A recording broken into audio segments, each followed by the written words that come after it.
Entrevista a la defensora de derechos humanos guatemalteca Iduvina Hernández sobre el nuevo gobierno de Alejandro Giammattei. La conversa se realizó para la edición 178 de Caribe Nuestro y se divulgó el 22 de enero de 2020. A continuación, la entrevista completa. En la cubierta.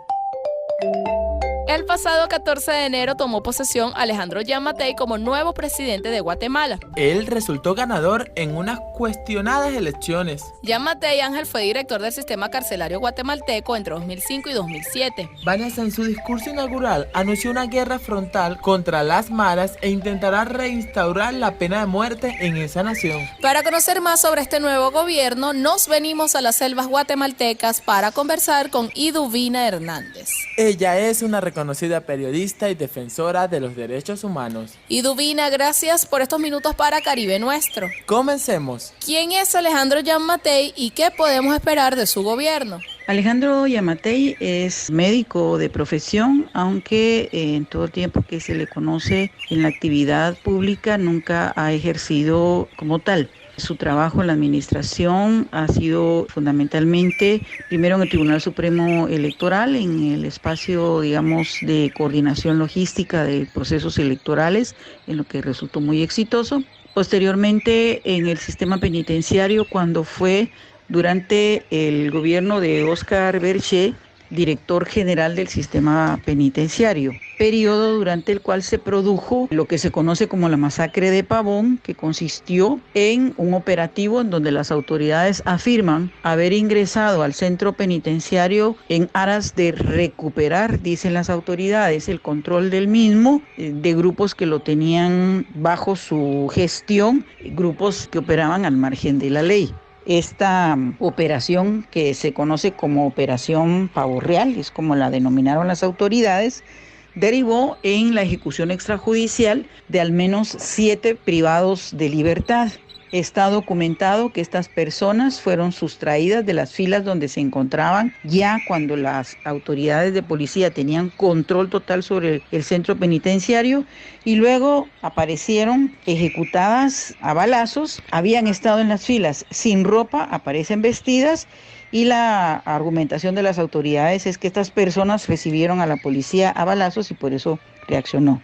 La prueba documental es que no ha sido así, que las personas fueron ejecutadas y Alejandro Giammattei enfrentó proceso penal en Guatemala por ese hecho.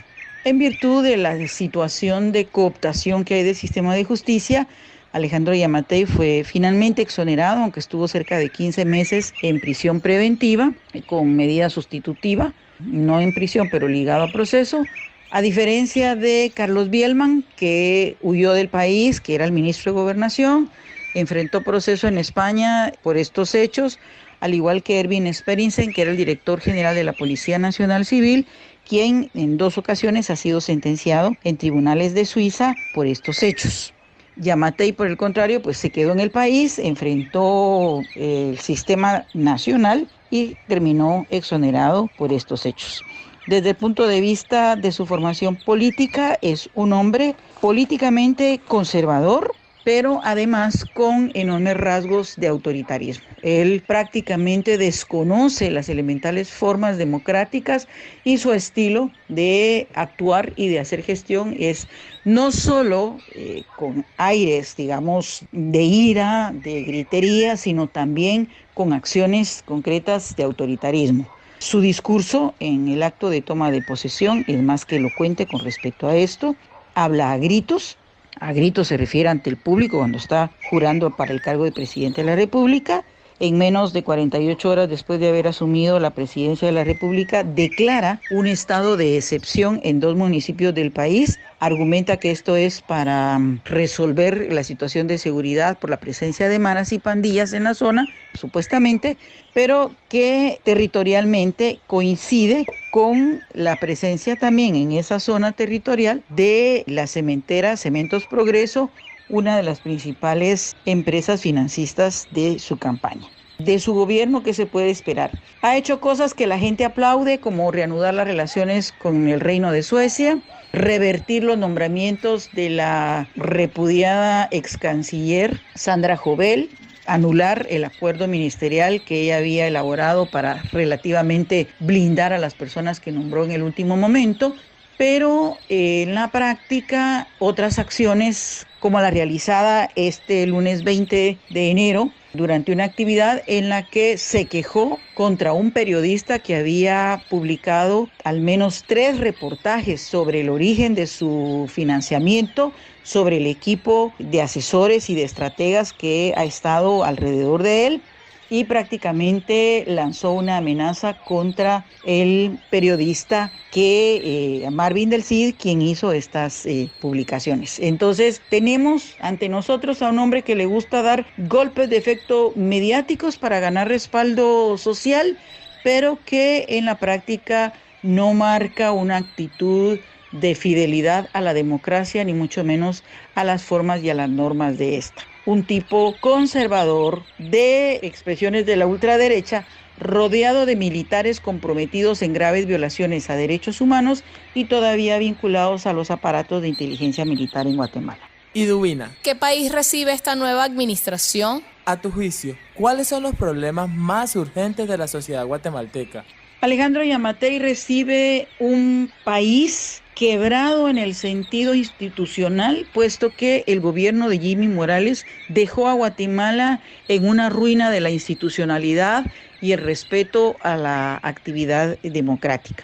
Recibe un país con una sociedad desencantada de las acciones del movimiento y los partidos políticos.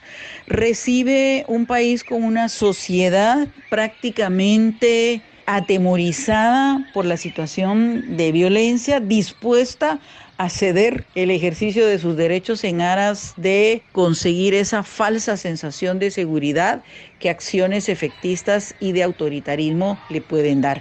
Los problemas más urgentes en Guatemala, como la situación de pobreza y extrema pobreza que vive la mayoría de la población, la precariedad en el sistema educativo, en el sistema de salud, la ausencia de condiciones que le garanticen a la juventud un proceso de realización personal y que le ofrezcan alternativas a la actividad delictiva, es algo que desafía a las posibilidades de gestión del gobierno que está asumiendo y que, dado lo que se ha señalado de su vocación autoritaria, no hay de momento indicios concretos que planteen que esto va a ser posible al menos iniciar acciones para resolverlo.